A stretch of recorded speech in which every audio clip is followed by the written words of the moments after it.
esto cuando llueve. Es un río, como verán.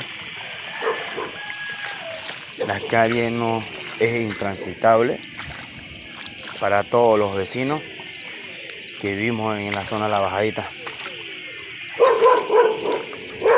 Como verán, el agua viene de allá donde pasa la 130, el noveno anillo, y todo el agua se viene para acá.